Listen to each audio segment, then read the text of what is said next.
Imagine a time when knowledge wasn't just a click away. Picture a library so immense it seemed to touch the sky. This isn't a mere fantasy, but the vivid reality of Nalanda University, an ancient center of learning in India, founded in the 5th century.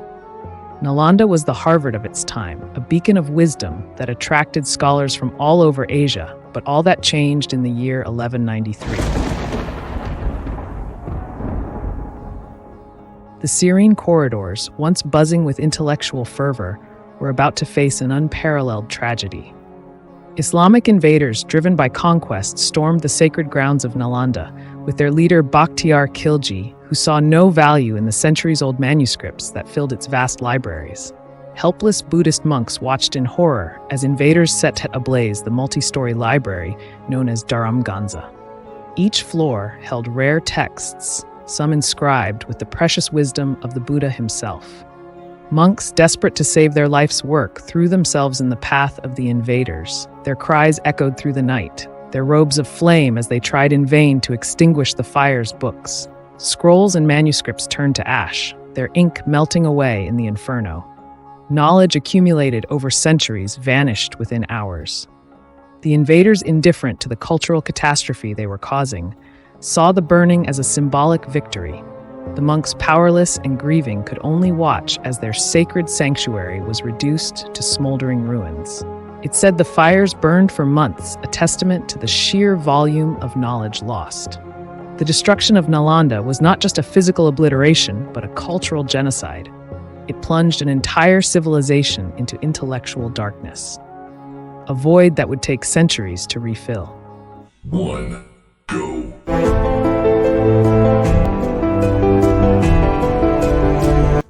When we Google the history of universities, Bologna University in Italy comes up first. It was founded around 1000 AD, followed by Oxford and Cambridge. But 600 years before Bologna University, there was an ancient center of learning in India.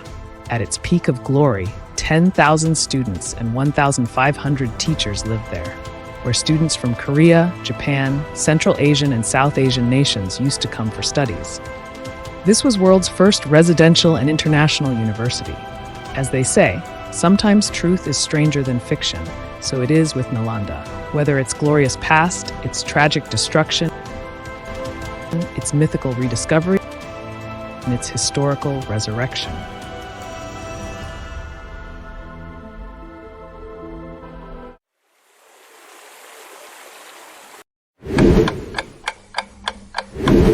So in the present time, story begins around 16th century, when East India Company had occupied India. East India Company came to India as traders and were looting its abundant resources mercilessly. They had taken over many Asian and African nations.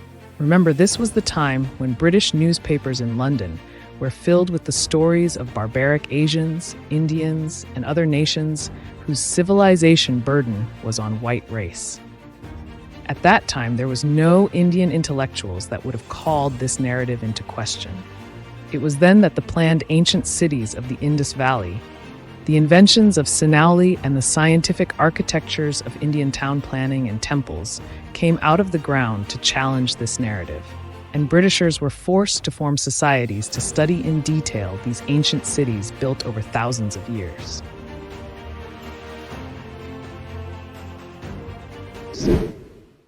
Once upon a time in 17th century, one day a British officer and some Indian soldiers were wandering through a remote village in India. The village was like any other Indian village of that time.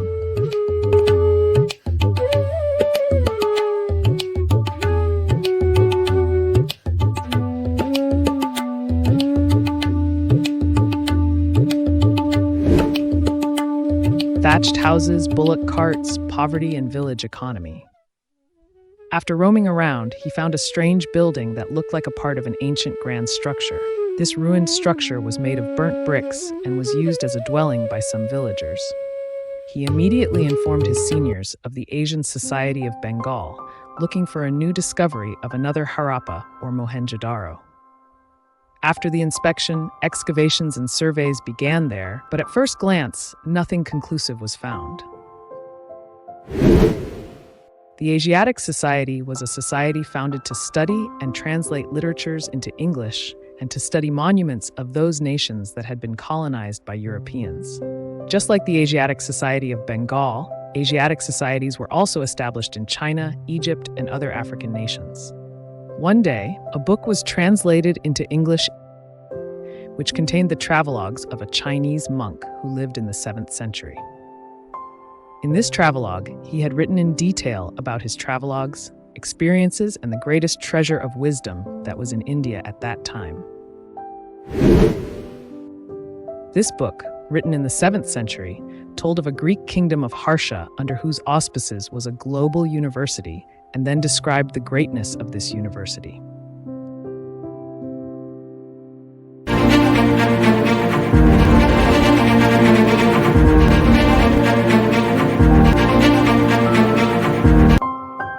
According to Huan Sang in Buddhist literature, the story commences with Buddha's death in 483 AD. After his death, locations associated with his life became sacred to his followers. It was believed that Lord Buddha traveled from this hallowed site to Sarnath, where he attained enlightenment. Additionally, Lord Buddha's first disciple Sariputra attained nirvana and wisdom at Nalanda. As a result, Nalanda became a revered site, and a learning center was established there, receiving support from Gupta kings. According to various Buddhist texts, notable teachers like Chanakya, mathematician Bhaskar, and Aryabhata taught at this university different times. Its foundation stones were laid after Buddha's death, but it was actually rebuilt to its glory during the Golden Age. Gupta period is known as Golden Age in the history of India. And during this time, great King Kumargupta built Nalanda. Later it was funded by Harsha, and when Huan Sang has visited, it was at the peak of its glory. According to Huan Sang, he arrived in India on horseback after covering 16,000 kilometers. To gain permission to cross the borders, which was prohibited at the time, he had to stage a hunger protest in front of Chinese soldiers. After this hunger strike, a soldier allowed him to go to India. He endured sun, rain, dacoits, and deserts to reach India. He came to India from China on horse. First he reached Kashmir, and then from there he reached Kanauj, which was ruled by the great King Harsha. And after a grueling 2-year journey, he finally arrived at the sacred gates of Nalanda through Kashmir and Kanauj.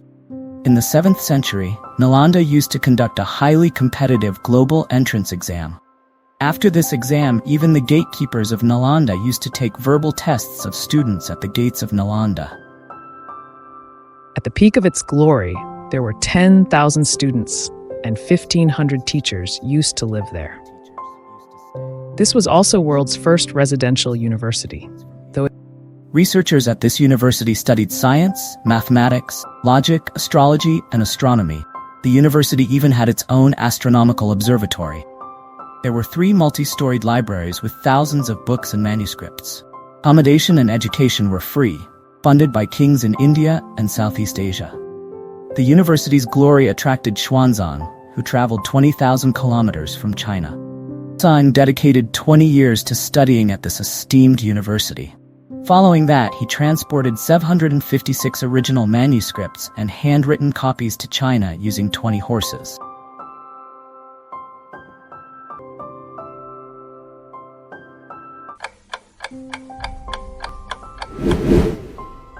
Following a magnificent 1,000 years marked by numerous notable accomplishments, it encountered a bleak phase in the 12th century.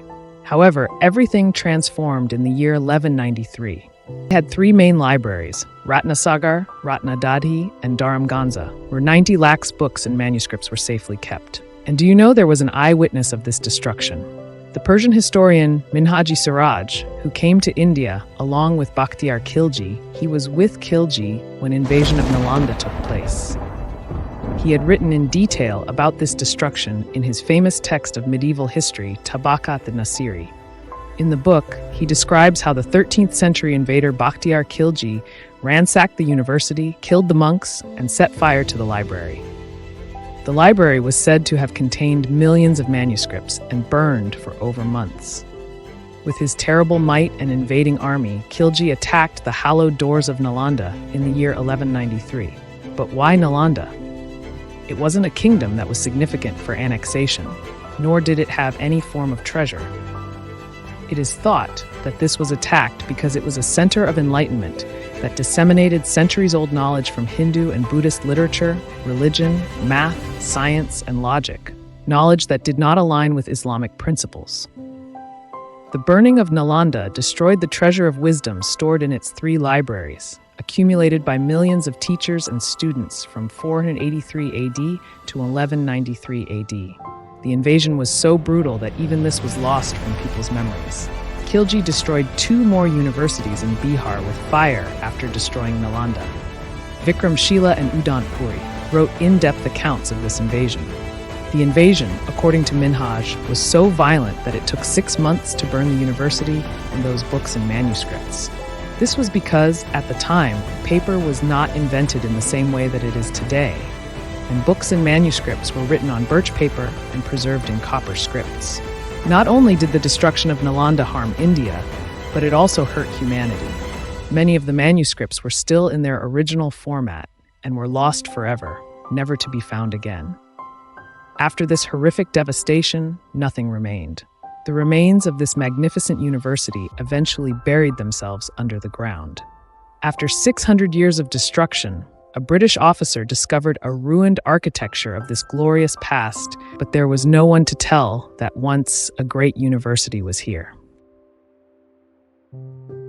This brutal invasion became a major reason for the end of Buddhism in India.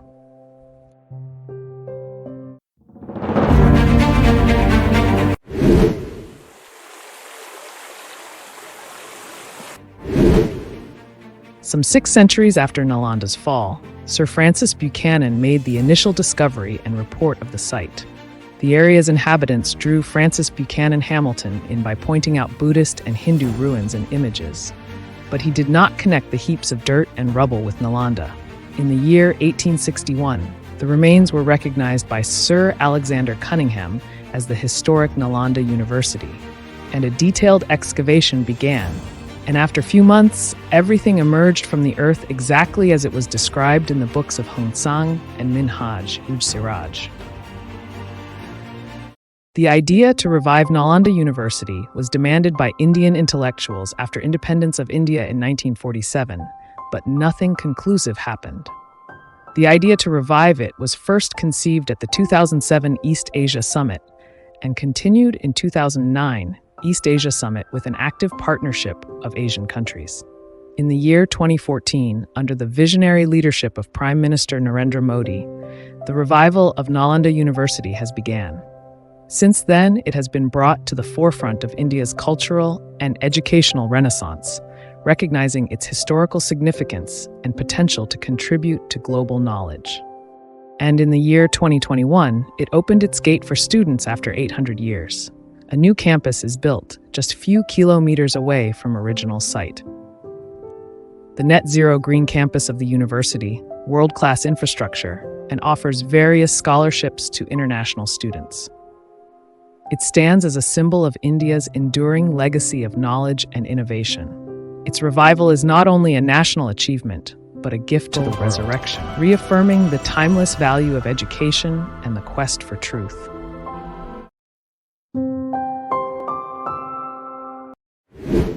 The first things that come to mind when we think about Bihar are its migrant labor, poverty, and low GDP.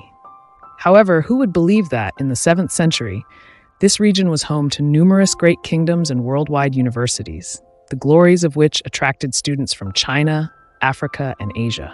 From 483 BC to present, the journey from the first residential university in the world to the first international university, and eventually, the first carbon-neutral institution in India, Nalanda survived, and it lives on in our collective memory, reminding us of the fragility of knowledge and the lengths we must go to protect it. The burning of Nalanda was a tragedy, yes, but it also serves as a powerful lesson. Knowledge is precious, and its preservation is a duty we share. So next time you pick up a book, remember Nalanda. Remember the monks who sacrificed everything to protect what they held dear. and remember the importance of safeguarding the wisdom of the past and the generations of the future.